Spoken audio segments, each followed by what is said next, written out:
Batu, Barada, Nikto. You must remember those words. Gordon's alive. You know what the Turing test is? I know Kung Fu. Dead or alive, you are coming with me.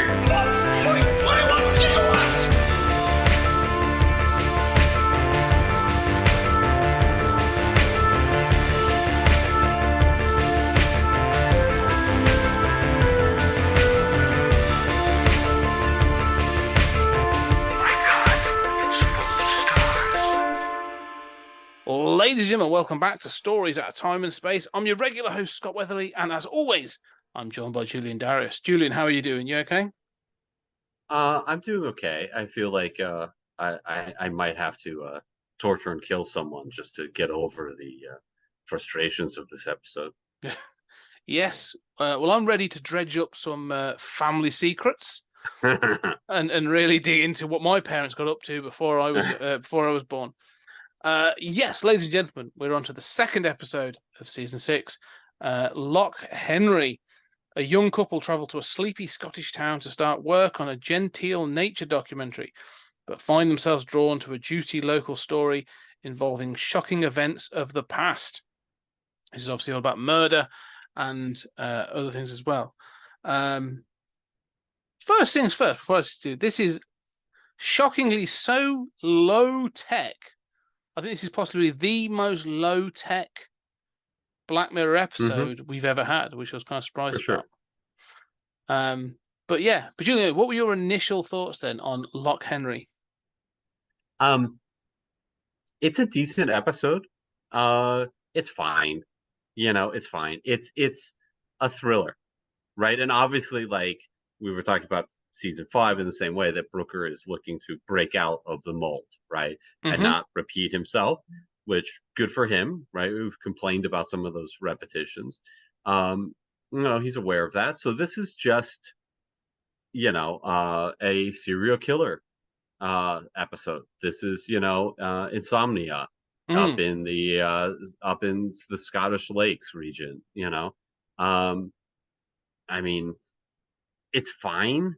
I like the idea of the episode. I like that pub. That pub is really a standout. And the idea of sort of revitalizing the local economy. It's clever. My only problem is you see the twist coming right from the start. And it's still fine. I mean, I don't mind that so much. And I guess I sort of, like, yeah, that was fine. Not really, excited. I just kind of have a little bit of a meh reaction. What about you? I think I like this more than you. I liked, like you say, this sort of. First off, I wholeheartedly agree that the twist is kind of obvious. I think quite quickly. It puts all of its pieces in play, quicker than I would expect. I think it's trying to sort of like, it feels like it's trying to rush to a story and then, it takes a while to, it sort of puts all the pieces in place for the story and then takes a while to get there. But I kind of enjoyed this episode, actually. I like this idea of, I'm always intrigued about this idea of, can you go home and the baggage you have from family and sort of like where you grew up, especially if it is kind of rural or different from, where you sort of you've ended up. But also, as you said, I like the pub. But this idea of a town being impacted by these events and then sort of like being sort of suffocated by it. But the twist for me is a sort of from a is well, not twist, I suppose it's more of a commentary. Is less about the fact that spoilers. You find out that the main character Davis, his parents were actually involved in the killing of these people, and this one individual had taken the blame for it, sort of like years before. Was how sort of like this commented on this idea of let's call it murder tourism, and that the boom of true crime documentaries has really sort of like pushed this idea of murder tourism. I mean, it's always been there. Like, London, you go to Whitechapel in London, you can go on a Jack the Ripper tour, and they've been there for years. But over the decades, like, these true crime documentaries, there are places that will lean into, some of these sort of like, gory events of the past, and sort of like, have crime tours. Like, there's always used to be ghost tours, but you can go on crime tours now and stuff like that. So I thought that was kind of interesting that they were like, the guy that ran the pub, Stuart King, who's probably my favorite character in this, is like, no, I want you to look into this because I want that, I'm doing it for the local economy. But like, I want people to come and we can do tours and we can talk about it and do all sorts of stuff. So I thought that was all interesting. I like that. Yeah, I think that you like the low-tech episodes better than I do. Yeah. I think of like Smithereens in the past season, which you liked a lot better than I did. Here I think I like this episode better than that. I think this is a better episode, but and as you say, it's about things that make sense to me. Or that are interesting, the town with a secret, the small town that kind of has died out for one reason or another, the whole concept of family secrets and videotape. And as soon as you see those tapes, what's on them, right? What's on them. But there's still a kind of horror of seeing, your parents torture somebody and murder them on videotape. It reminded me of, there was this Canadian case where I saw a documentary on them recently where they had tapes of the killings that were really quite graphic. And I think shamefully, the Canadian government the judge decided to destroy the tapes after sentencing, because they were just so horrible, and the idea was it was re-victimizing the victims, which is something we should think about. But I think there's been those cases, haven't there, that sort of like, and horror likes to lean into that idea, doesn't it, of finding the evidence, like either whether it's the found footage film or even like the original Texas Chainsaw Massacre that was like, this is based on real events. Like they'll go for those kinds of things. I mean, they're always in rural communities. Like, it has to be a sleepy town. I mean, it goes, basically in Britain, in all of England, Ireland, and Wales, you either live in a town or a city, or you live in a small village with a dire secret from the past, or folk ritual at which you sacrifice people. That's about it. That's what we've got in this country. But I do like the fact that this is sort of looming over this this small village, and it has had this impact. Like, things have died off, and they sort of say about there were 3 pubs and we're down to like 1, and it's empty. Like, the people have moved away. And what you have is, as well, sort of like, there's this knowledge. There's this sort of idea of knowledge as well. And I think one of the things I liked about this episode, when it's revealed at the end, is you have Davis's mum, and she's obviously the one that was involved in it. And it's throughout the episode, like, she's been sweetness and light, and she's all been a bit ditzy as a, I don't understand technology and all this other stuff. And I'm going to make you my face. Oh, I'm going to make quasi-racist. There's a little bit of this, sort of like, I think that's there to kind of distract you, right? Oh, like, yeah, no, 100%. Unfortunately, like you say, because there was a distraction and it focused on it so heavily, that was when I was like, oh, she's clearly involved in something. Like, this is too much. But I like the fact she's been able to move past this. So when it's revealed, you realize, her true self is revealed in one moment in the car when she's chasing down Pia. Yeah. The other character, though, is Richard King, which is the owner of the pub, Stuart King's dad, played by, again, one of my favorite actors, John Hannah, who I think when he pops up and things is great.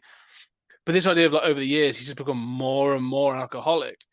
And his son is like, oh, this is because of the collapse of the village. It's because of the sort of the economy going to hell, it's sort of taken him with it.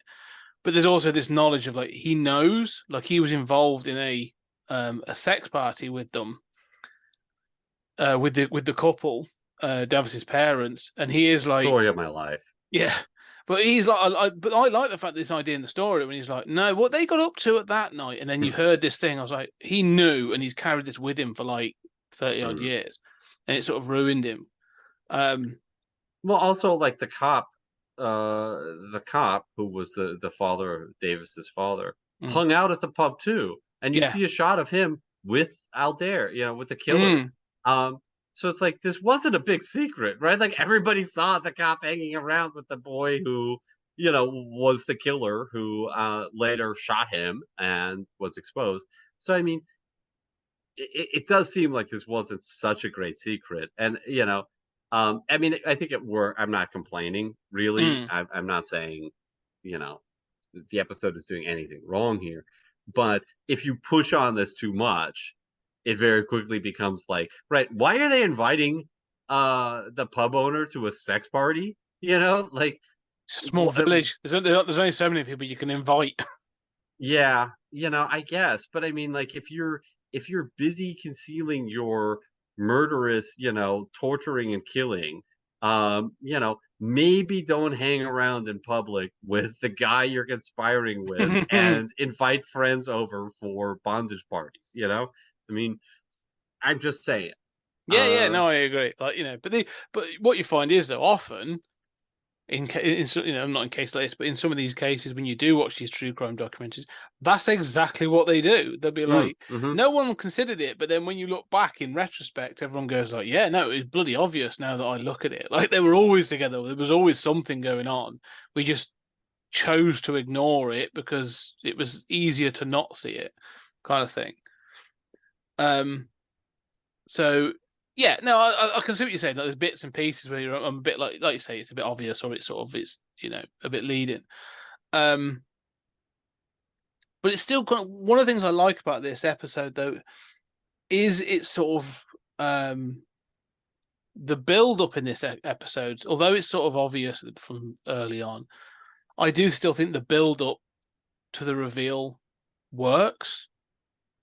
And how it works is because for Davis, it's too difficult to see. Like he can't see the wood for the trees because it's his family. Like he's never gonna. And obviously what happens when he ends up in hospital. But when Pia sees it, this is the thing I was curious about towards the end, is when like Pia finds out and then she sort of decides to go and have lunch or dinner with Davis's mum.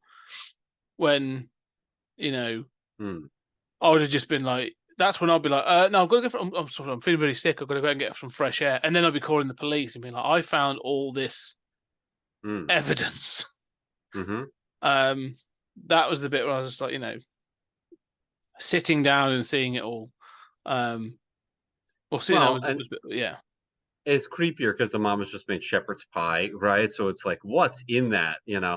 Well, it was like in Bandersnatch, there's the I made mince, and it's so disgusting. I mean, let's just be honest. I mean, shepherd's pie is just fucking a gross idea to begin with. This should not be something humans eat. But okay, I digress. But there's two versions. Sorry, we need to be clear. There is shepherd's pie and cottage pie. One is made with lamb mince, one made with beef mince. We not only did we thought one of them wasn't enough, we wanted to make two types. Yeah. The really good ones have add fish and tripe for flavoring. And we wonder why British cuisine is not on the global stage as one of the best. Yeah, well, my country invented hamburgers and hot dogs, so we're not doing great either. But yeah, so it is creepy though. Oh yeah, no, it works. Bitter thing. But I really liked. So one thing is, I want to talk about those main characters because you sort of get this sense that Davis and Pia don't have much of a relationship.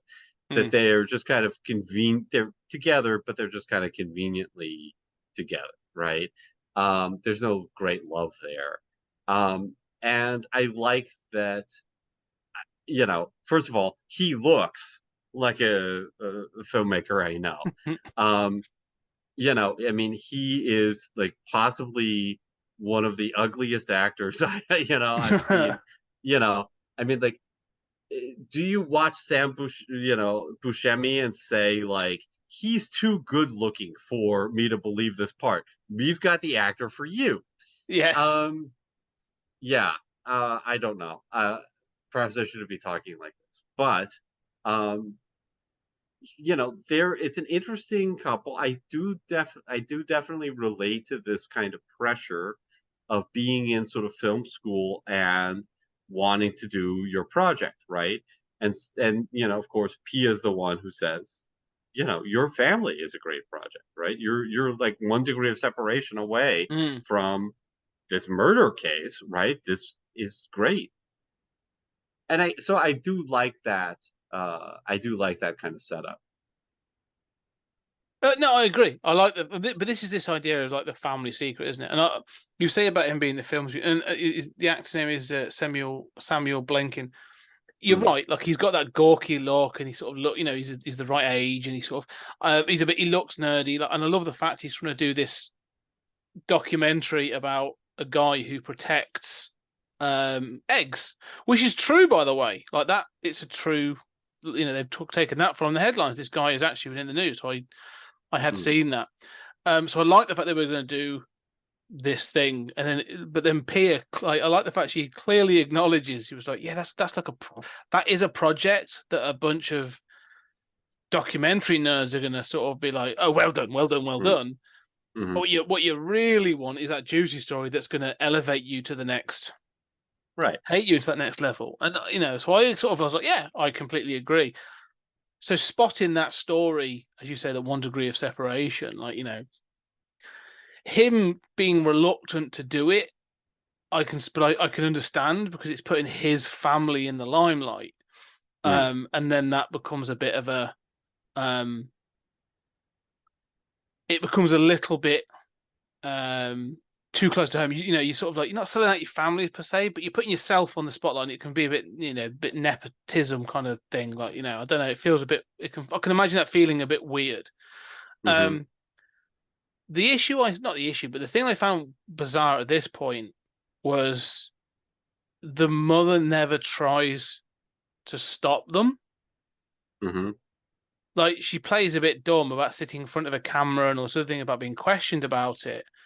But like the son's told them, "Oh, we're looking into this now. We're going to be doing a documentary about the murder of that couple and the torture in the basement and what was the killer called? I forget what was the name of the killer. You find him later on. Adair. Adair, thank you. We're going to be looking into all this and how my dad was shot and died in the hospital, later on from an Mm. infection. The mum should be more nervous. Yeah. Yeah. I mean, that's true. I mean, I wondered about that too. Like, the mom should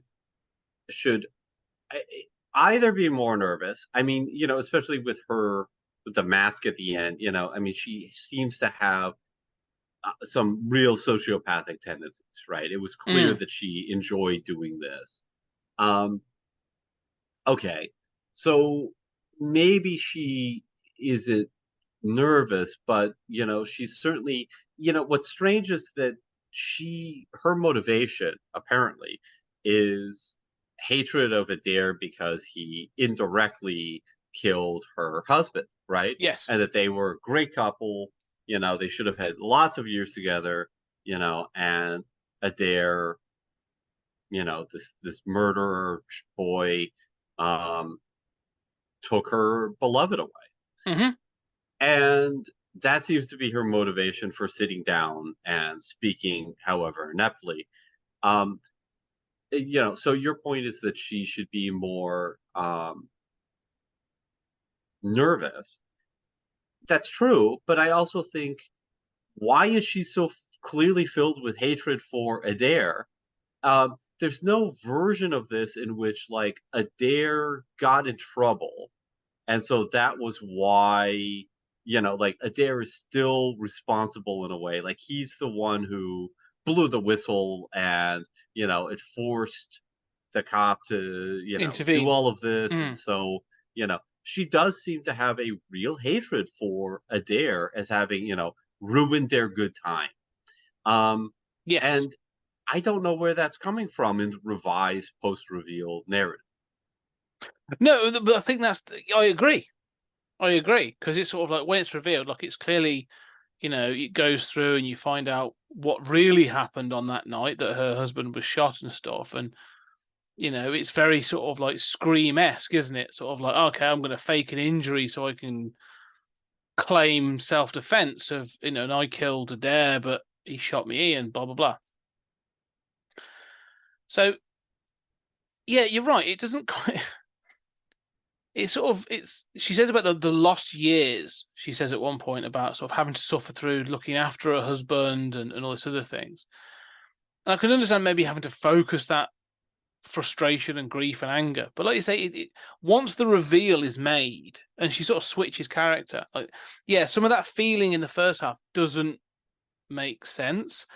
Mhm. And again, so as I was watching this sort of towards the end, one of the things I kept thinking was, why is she sort of saying, instead of going, oh yes, and going along, would have been, well, I can't face this anymore.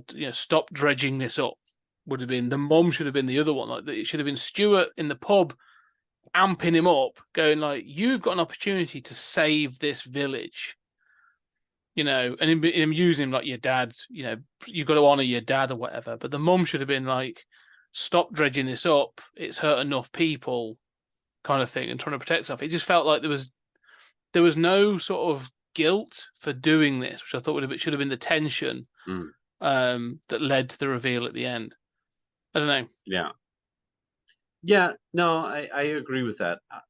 I think that, I also found myself thinking, we're supposed to believe that the mother has just sort of been this folksy mother, making, horrible meat pies and whatnot for all these years.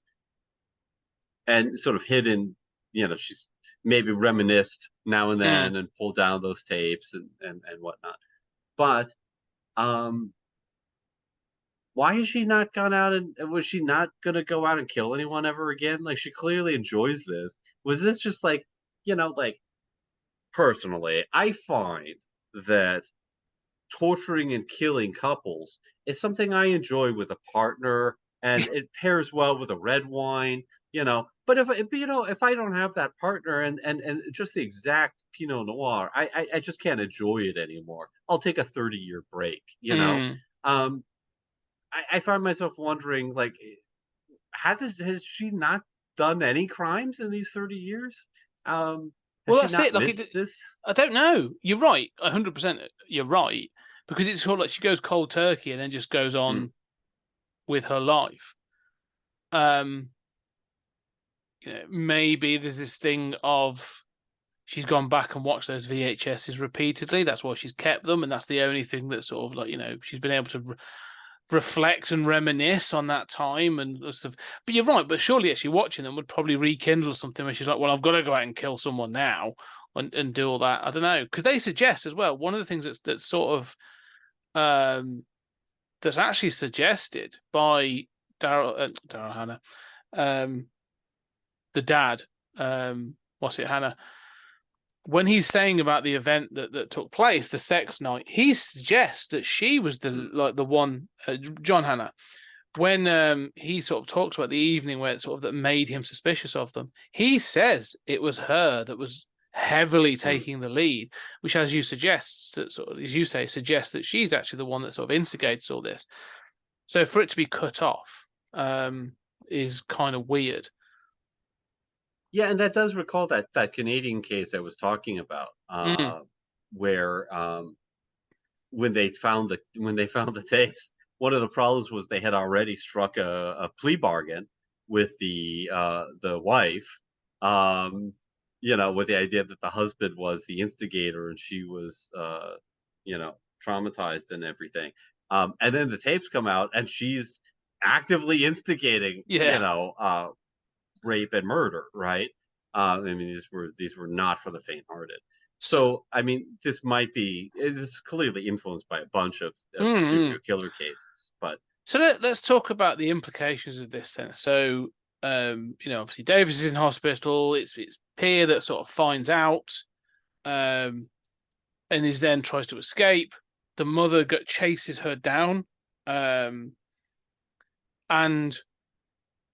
through an Pia accident, yes, slips in, escapes, but she trips she but falls in a river, and she's in a river and she seems to trip while in the stream, yes, banging her head and killing herself. yeah, she dies due to accident, and then the mum throws a bit of a fit of rage, but then decides to go home, pile the VHSs up with a note that just says, for your movie, love, from mum, and then kills herself. Hangs herself, yeah. Yeah, she hangs herself, and again, I'm like, this feels a bit like you've done your reveal and you're trying to wrap this up very quickly now. It almost feels out of character now for this person that you've just revealed. Yeah.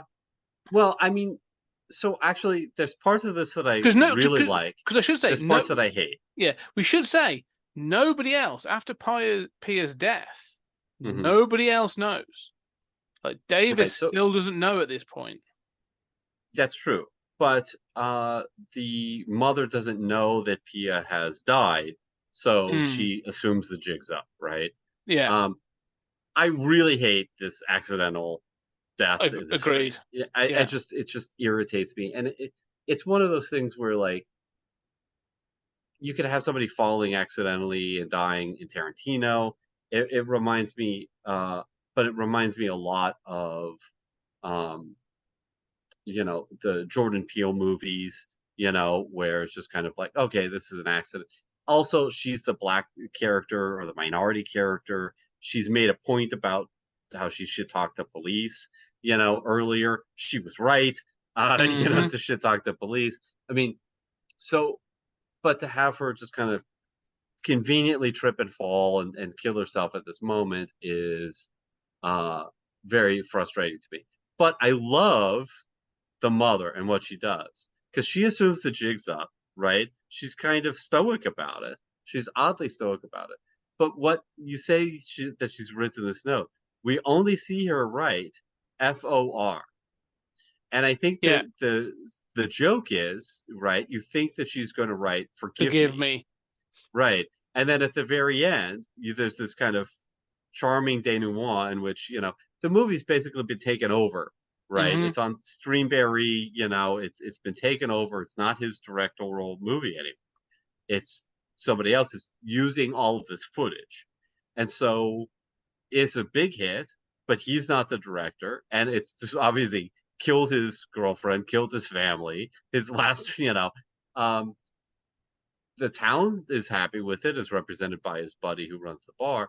But I mean, I identify with this kind of like depression of like, everybody else sees you as like, you should be successful and happy, and it's like, yeah, but, I'm broken inside. And the actor plays it well, but then he looks at the note and you see the note is for your film. And I really, having a mom who could be abusive, but who also was a sweetie at heart, I can totally relate to like the mom saying, like, her final act is like, right, well, the last thing that I can do for my son is to give him all the footage, basically confess, like, if the jig's up, I'm gonna be outed. So I might as well be outed in a way that helps my son and his lovely movie, that I support him so much. I really related to that, in a perverse way. Yeah, I can see what you're saying, and I think sort of it makes sort of sense. The two things, I completely agree that the accidental death, especially the way it happens, is frustrating and kind of pointless. I know they say there's this point of, she doesn't know that Pia's dead, so but I almost think it should be the other way. Like, she should sort of like there should be an accident within the house. Like, I don't want her to kill Pia, but there should be almost like a confrontation, and it's I don't know, cliched that she falls and bangs head off the table or something like that. But there needs to be something that's sort of like where the mum's like, well, this has all gone a bit wrong. Something. And she just sees the phone, sees that the last call probably or text was to her son or something, like, make it. She needs to be more involved in that death. The mother needs to be more involved in that death. But you say about the suicide, one of the things I like about the suicide that I thought was kind of interesting is she puts the mask back on. So these videos from you see snippets of these videos from the heyday of murder and mayhem, and she has this sort of like eye mask, this sort of like cat, like sort of like almost Victorian. Yes, almost, it's bejeweled Venetian. and it's got like things hanging off it. I love that she puts that on. When she hangs herself, she's like, well, I'm going out the way I came in, sort of like, and so I thought that was good. I like that sort of like, and you have to assume that it's going to be like Davis that comes home and finds her. So you don't see any of that. It just then cuts to a trailer showing you the Loch Henry true crime documentary. And then the award show and so on and so forth. But like, yeah, you have to assume that he found her. They've had to go through all this evidence. The police have been involved, and they probably found Pia's body. And so there's been a whole hell of a lot of like going on. And so as you say, but it's all summed up in that guy's performance at the end. It's just sort of like depression and exhaustion. I think really is sort of how I feel for him. I'm just like, yeah, you must just be emotionally exhausted after all this. So I do sort of like that ending and then you see like for your film, love. I thought that was kind of sort of sociopathically sweet. Yeah, no, what a sweet mom. How could you not love her? Yeah. No, that's true. I mean, yes, it's true. He was a killer. On the other hand, he had a lovely singing voice. Yeah. It's true. My mother did, rape and torture lots of people and kill them with my father. On the other hand, she was a sweet man. She was a sweet woman. You should have tasted her shepherd's pie and see the look of joy on her face as we enjoyed it. And her final act was to confess, worry about my movie at her moments of death, turn this into something that'll benefit you, son. I mean, she's a sweet lady. I'm serious. Like, you can't not love her in a way, right? Yeah, no, I think I can. I think I can. But no, the ending works. I do think the ending works. I do think there's a sort of there's a heart to it. There's a note. I kind of like that at the awards show, it does flick to the pub and you see sort of like Stuart King and the pub's just full of people and they're all murder tourists. They've all come there. Like, they're not friends. They're all there tourists because this crime has just happened and they've all watched the documentary. So, I thought that was kind of fun as well. Well, what I like about that is that Davis, who has been opportunistic, right? I mean, he wants to be successful. He obviously, Pia convinced him, but he was still opportunistic about exploiting the situation for his own advantage. He has anyone from the outside would say you're successful, right? You did good. You are flying high, and this is for him the lowest point, right? Yeah. And ironically, I do think there are these things in life where the unintended consequences, right? The person who you think would be most happy and most rewarded winds up being the most miserable. And somebody else who was like just a pub owner along for the ride is like, right, it's all gravy for me, mate. Yeah. Yeah, no, I think it's this one of the things that's one of the things I saw in all the reviews as I was going through, as I often do, was people saying like, well, it's okay, but it's not Black Mirror. Mm. And as I got to the end of this, the exact point that you're making about sort of like Stuart being very happy because his pub's sort of like filled with people are there basically to leech off the, the tragedy that's happened to this village, but is injecting money back into the economy. And as you said, then sort of Davis suffering from the grief of everything that's happened, but being awarded for putting it on screen. I was like, no, that feels incredibly like Black Mirror. Like that's like, probably one of the most Black Mirror endings you could get. It's sort of so I do like the ending of this. Yeah, it doesn't have any sci-fi technology, No. but it has that trademark broker cynicism. Yeah. Yeah, but it's retro technology, obviously, because it's about the old camera, isn't it, and that sort of thing. I think we'll sort of start to wrap up soon. But I think one of my key sort of things about this is, I think we've said this about previous episodes. I did enjoy this. I do like these less low tech things. I think it works overall. I do like the actors, and I think the characters work. It could be tighter though. It's one of those where I'm like, if this was slightly tighter and had been given one more run over by, and adjusted it slightly, this could be an absolute corker of a sort of a thriller kind of building up to some sort of like, a well-developed reveal and all this other stuff. Like, it's almost there. It's like we said before, a couple of degrees off being really good for me. Yeah. Yeah, I would have liked to have seen more footage on the tapes of the torture and killing and stuff, and really gone creepy, and more footage of that Netflix documentary, the Streamberry documentary of sort of, I like the ads for it, right? How you sell it, but I think they could have done more there.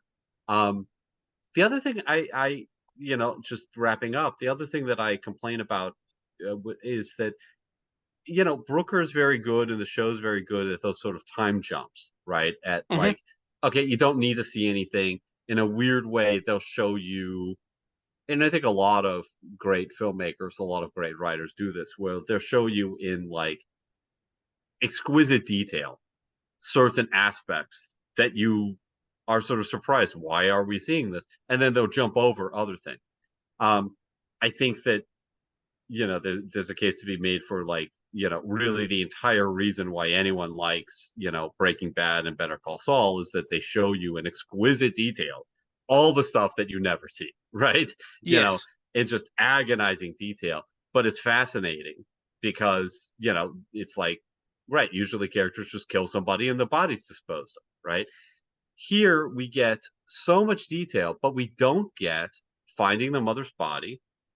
And we don't get, my bigger objection is, how did they find Pia's body and who did they ascribe that killing to? Do they think, well, the mother knew Pia was dead, or the mother, have police figured it out? What's the dominant narrative about how Pia died?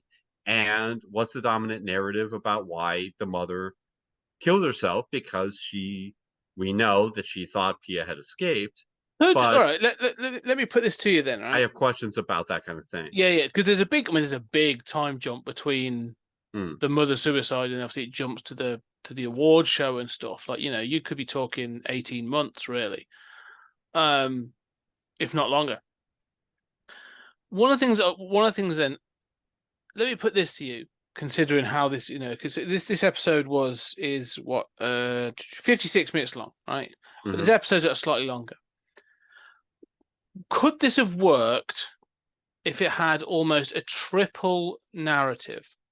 All right. So let's say 2.5 narrative. So you could have had, and then they could have met at the end in the climax. You could have had almost like, and you could have held back information through different means. You could have been following a police investigation, where you're not entirely sure if they're investigating the original crimes, and it's then revealed they have actually come after the suicide of the mother, and they've been investigating. They've had to open up the whole case and re-examine it. And then you have the other narrative of Davis and Pia coming up and creating, the documentary and everything, and having to deal with all that information. And then I would have had scenes where that camera, for example, they go down into the torture dungeon in the basement of that house. I was thinking like, cool, have it where like they're recording something and have it just transition to exactly the same shot, but it being made on the old digital camera. So it'd be like horrible, grimy, horrible, disgusting basement, still a horrible, grimy basement, but in light, and then there's all of a sudden, and you just don't reveal anything, but you just keep getting these snippets of these different information, and eventually it all culminates, and you get the reveal at the end that it was the mother and the father, and that the legend isn't true, and that's how it all sort of comes together. And then it could end just with the documentary trailer of Loch and Henry. Yeah. I mean, I think that's a way of doing it. I think that would be sort of interesting to see. I definitely do feel like there's potential here for something longer. Yeah. This does feel like a sort of hour and 40-minute movie, that could be really good. And that maybe fills in some of these gaps, and that this is sort of like a very strong rough draft too. Having said that, it's not one of my favorite episodes. I mean, it's good. I enjoy it. I certainly enjoy it more than Smithereens is, a sort of non future tech episode. Okay, well let's bring it to that. So any other final thoughts then about Loch Henry? Well, it's hard not to really just idolize him and really just feel bad that I didn't have such cool parents. We all want those parents that have secretly killed a whole bunch of tourists. Well, at least make them interesting. Yeah. No, it's terrible. Just so the audience knows, murder is wrong. Yeah.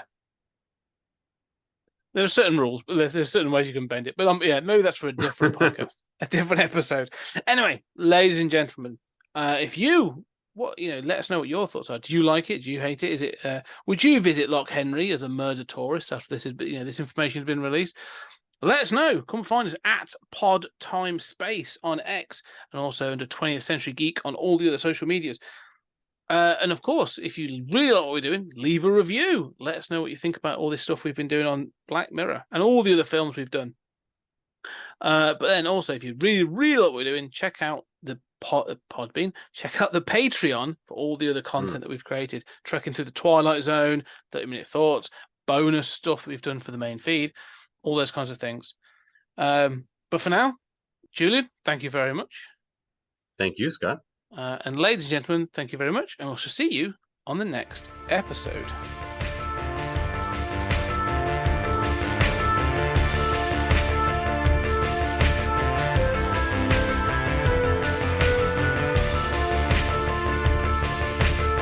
There's something very important I forgot to tell you. What? Don't cross the streams.